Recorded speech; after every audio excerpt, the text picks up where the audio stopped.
ओम नमो भगवते वासुदेवाय. तर आपण श्रीमद भागवत महापुराण पाहत आहोत आणि त्यातील हा आपला सातवा स्कंद.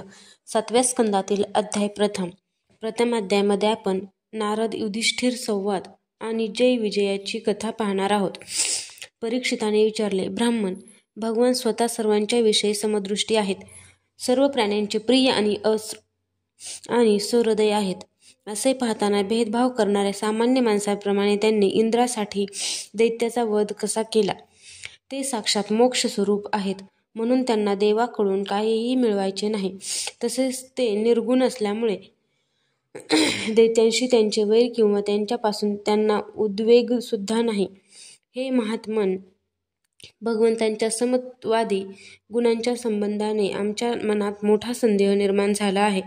आपण तो नाहीसा करावा. श्री सुकाचारी म्हणाले, महाराज, श्रीहरींच्या अद्भुत चरित्रांसंबंधी तू सुंदर प्रश्न विचारलास. कारण भगवत भक्तांच्या महिम्याने भगवंताविषयी भक्ती वाढते. या परमपुण्यमय प्रसंगाचे नारदादी ऋषी मोठ्या प्रेमाने गायन करतात. आता मी श्रीकृष्ण द्वैपायन मुनींना नमस्कार करून भगवंतांच्या कथांचे वर्णन करतो. वास्तविक पाहता भगवंत निर्गुण, अजन्मा, अव्यक्त आणि प्रकृतीच्याही पलीकडचे असे असून सुद्धा आपल्या मायेच्या गुणांचा स्वीकार करून ते मरणारा व मारणारा अशी दोन्ही रूपे धारण करतात. सत्व, रज आणि तम हे प्रकृतीचे गुण आहेत, परमात्म्याचे नव्हेत. परीक्षिता, या तीनही गुणांचे कमी जास्त होणे एकाच वेळी नसते. वेळेनुसार भगवंत गुणांचा स्वीकार करतात. सत्वगुण वाढतो त्यावेळी देव आणि ऋषींचा, रजोगुणांच्या वाढीच्या वेळी दैत्यांचा आणि तमोगुणांचा वाढ होते तेव्हा ते यक्ष आणि राक्षसांचा लौकिक वाढवितात. जसा अग्नी, लाकूड इत्यादी वस्तूत असताना त्यापेक्षा वेगळा भासत नाही, पण घर्षण केल्यावर मात्र तो वेगळा दिसतो, त्याचप्रमाणे परमात्मा सर्व शरीरात असताना वेगळा असल्याचे भासत नाही, परंतु विवेकी पुरुष विचार करून त्याच्या व्यतिरिक्त अन्य वस्तूंचा निषेध करून शेवटी आपल्या हृदयातच अंतर्यामी रूपाने असणाऱ्या त्याला प्राप्त करून घेतात. जेव्हा परमेश्वर जीवासाठी शरीरे निर्माण करू इच्छितो तेव्हा आपल्या मायेने रजोगुण वेगळा करून त्याचे अधिक्य निर्माण करतो. तेव्हा जीवनरूपातील तो विचित्र योनीमध्ये रममाण होऊ इच्छितो तेव्हा सद्गुणाची वाढ करतो आणि जेव्हा तो या शरीराचा संहार करू इच्छितो तेव्हा तमोगुणाला वाढण्याची प्रेरणा देतो. परीक्षिता, भगवान सत्यसंकल्प आहेत. ते जगाच्या उत्पत्तीला कारण असलेली प्रकृती आणि पुरुष यांचे सहकारी व आश्रय अशा कालाची निर्मिती करतात. राजा हे कालस्वरूप ईश्वर जेव्हा सत्वगुणाची वाढ करतात तेव्हा सत्वगुणी देवतांचे सामर्थ्य वाढते आणि तेव्हाच ते परमयशस्वी देवप्रिय परमात्मा देवांचे शत्रू असणाऱ्या तमोगुणी दैत्यांचा संहार करतात. राजन, जेव्हा राजसूय यज्ञाच्या वेळी युधिष्ठिरांनी एक प्रश्न विचारला होता त्यावेळी देवर्षी नारदांनी याविषयी मोठ्या प्रेमाने एक इतिहास सांगितला होता. त्या महान राजसूय यज्ञामध्ये युधिष्ठिरांनी आपल्या डोळ्यांनी देखत एक आश्चर्यकारक घटना पाहिली की चेदी देशाचा राजा शिशुपाल भगवान श्रीकृष्णांमध्ये एकरूप झाला. देवर्षी नारद तेथेच बसले होते. या घटनेने आश्चर्यचकित होऊन धर्मराजाने मुनीच्या समोर त्या यज्ञ मंडपात नारदांना हा प्रश्न विचारला होता. युधिष्ठिराने विचारले, हा ही तर मोठी विचित्र घटना आहे. परमतत्व भगवान श्रीकृष्णामध्ये समाविष्ट होणे हे अनन्य भक्तांना सुद्धा कठीण आहे. मग भगवंताचा द्वेष करणाऱ्या शिशुपालाला ही प्राप्ती कशी झाली? नारद म्हणे, आम्ही सर्वच याचे रहस्य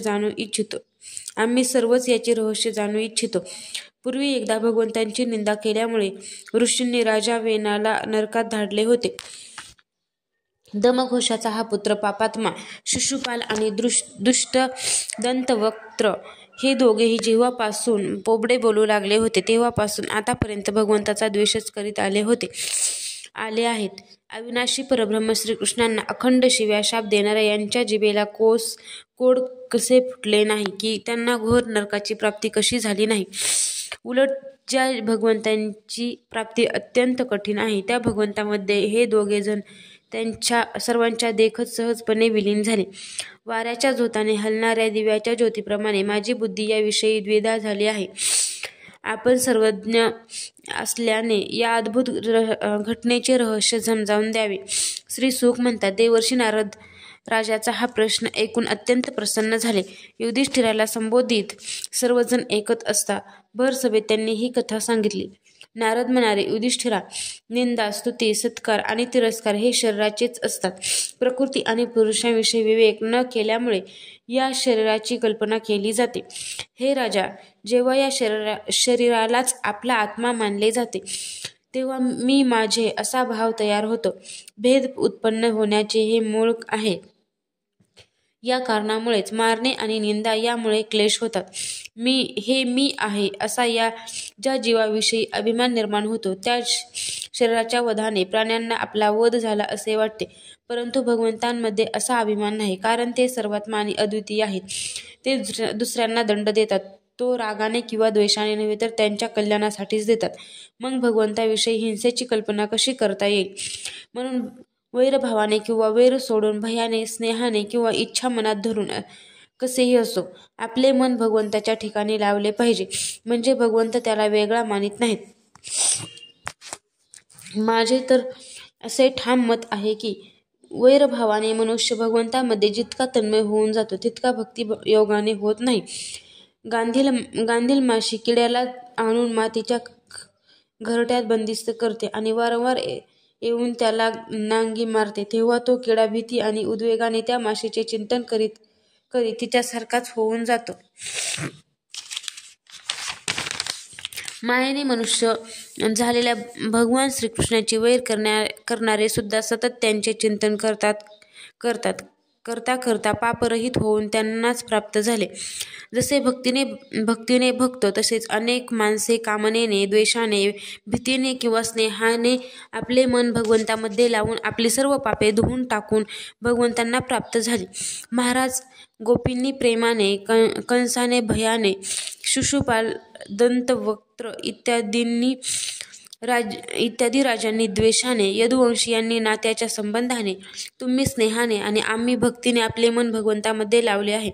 भगवंताच्या व्यतिरिक्त भगवंतांचे चिंतन करणारे जे 5 प्रकारचे पुरुष आहेत त्यांपैकी कोणाशीही राजा वेणीची तुलना होऊ शकत नाही. म्हणून कसेही का असेना आपले मन भगवान श्रीकृष्णांमध्ये लावले पाहिजे. महाराज, शिवाय तुझे मावस भाऊ शिशुपाल आणि दंतवक्त्र हे दोघेही भगवान विष्णूंचे मुख्य पार्षद होते. ब्राह्मणांच्या शापामुळे या दोघांना आपल्या पदावरून खाली यावे लागले. युधिष्ठिराने विचारले, भगवंताच्या पार्षदांना सुद्धा पदभ्रष्ट करणारा शाप कोणी दिला होता? तो कोणता होता? भगवंताचे अनन्य भक्तांचा जन्म व्हावा ही गोष्ट विश्वास ठेवण्याजोगी वाटत नाही. वैकुंठात राहणारे लोक प्राकृत शरीर, इंद्रिय आणि प्राणांविरहित असतात. त्यांचा प्रकृत शरीराशी संबंध कसा आला ते आपणच सांगावे. नारद म्हणाले, ब्रह्मदेवाचे मानसपुत्र सनकादी ऋषी एके दिवशी 3ही लोकांमध्ये स्वच्छंदपणे विहार करीत असता वैकुंठात जाऊन पोहोचले. वास्तविक हे सर्वांपेक्षा ज्येष्ठ आहेत, परंतु 5-6 वर्षांच्या बालकासारखे आहेत. ते वस्त्र सुद्धा नेसत नाहीत. त्यांना सामान्य मुले समजून द्वारपालांनी त्यांना आत जाऊ दिले नाही. यामुळे रागावून त्यांनी द्वारपालांना शाप दिला की, मूर्खांनो, भगवान विष्णूंच्या रज-तमो गुण रहित चरणांजवळ निवास करण्यास तुम्ही पात्र नाही. सबब तुम्ही ताबडतोब येथून अत्यंत पापमय असुर योनीत जा. त्यांनी शाप देताच जेव्हा ते वैकुंठातून खाली येऊ लागले तेव्हा ते कृपाळू महात्मे त्यांना म्हणाले, ठीक आहे, हा शाप 3 जन्म भोगून तुम्ही परत या वैकुंठात याल. तेव्हा तेच दोघेजण दितीचे पुत्र झाले. त्यांपैकी थोरल्याचे नाव हिरण्याकशिपू होते आणि धाकट्याचे नाव हिरण्याक्ष. दैत्य दानवांच्या समाजात हे सर्वश्रेष्ठ होते. भगवान विष्णूंनी नृसिंहांचे रूप धारण करून हिरण्यकशिपूला आणि पृथ्वीला समुद्रातून वर काढताना वराह अवतार धारण करून हिरण्याक्षाला मारले.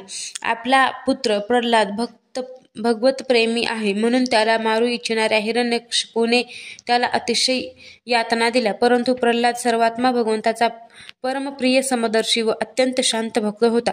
भगवंताच्या तेजाने युक्त असल्यामुळे पुष्कळ प्रयत्न करूनही हिरण्यकशिपूला त्याला मारू शकले नाही. हिरण्यकशिपू त्याला मारू शकले नाही. नंतर हेच दोघे विश्रवा मुनी व केशिनी यांचे रावण व कुंभकर्ण नावाचे पुत्र झाले. ते त्रैलोक्याला पीडा देणारे होते. त्यावेळी सुद्धा भगवंतांनी त्यांना शापातून सोडविण्यासाठी रामरूपाने त्यांचा वध केला. युधिष्ठिरा, मार्कंडेय मुनींच्या तोंडून तू भगवान श्रीरामांचे चरित्र ऐकशील. तेच दोघे या जन्मात तुझ्या मावशीचे क्षत्रिय पुत्र झाले. भगवान श्रीकृष्णांच्या चक्राच्या स्पर्शाने सर्व पापे नष्ट होऊन आता ते शापातून मुक्त झाले. तीव्र वैरभाव ठेवल्यामुळे ते सतत श्रीकृष्णांचे चिंतन करीत असत.